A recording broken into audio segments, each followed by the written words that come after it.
संगत जी, हम सब अपने गुरु से अरदास करते ही रहते हैं। कभी कुछ तो कभी कुछ। ऐसे ही एक बार एक आदमी अपनी जीवन में आई हुई परेशानियों से इतना तंग आ चुका था कि वह रोज़ रात को सोने से पहले अपने ईश्वर को प्रणाम करता और उनसे अरदास करता कि मालिक, मुझे इन कठिनाइयों से, इन परेशानियों से निकालो। अब मैं थक चुका हूँ, मुझसे अब बर्दाश्त नहीं हो रहा। और ऐसी ही अरदास करता, खूब रोता और रोते रोते रोज सो जाया करता। कुछ दिन बीते ही थे कि उसको सपने में ईश्वर दिखाई दिए।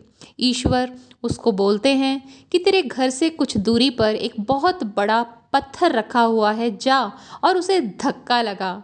फिर क्या था, वो आदमी बड़ा खुश होता है और सोचता है कि जब मैं ऐसा करूँगा तो मेरी सारी कठिनाई, सारी परेशानियाँ ख़त्म हो जाएंगी।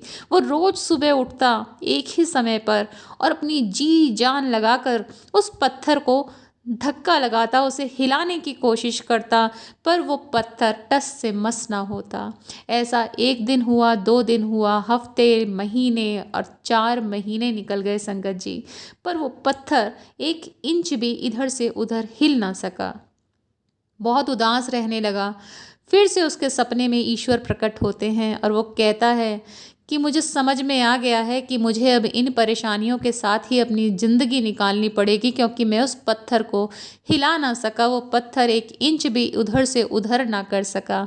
इस पर संगत जी, ईश्वर मुस्कुराकर उस आदमी से कहते हैं कि मैंने तुझे पत्थर को धक्का लगाने के लिए कहा था, उसे हिलाने के लिए नहीं कहा था।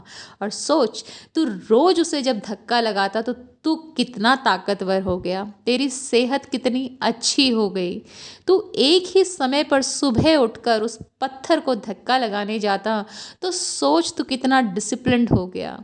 आज अपने आप को पहले से तुलना कर कि तू कितना मजबूती के साथ खड़ा है अपनी परेशानियों को, चुनौतियों का सामना करने के लिए। तो जब भी हमें जीवन की चुनौतियाँ आती हैं और उनसे लड़ने की शक्ति मिल जाती है, तो समझिए आपकी अरदास पूरी हो चुकी है। हम ईश्वर से ये नहीं कह सकते कि हमारी ज़िंदगी में चुनौतियाँ आए ही ना। जीवन है, सुख दुख लगा रहेगा।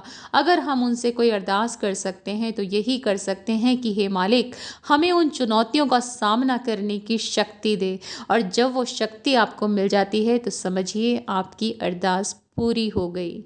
तो संगत जी, जब मांग पूरी ना होने पर भी आपको मांग की कीमत समझ में आ जाए तो समझिए आपकी अरदास पूरी हो गई।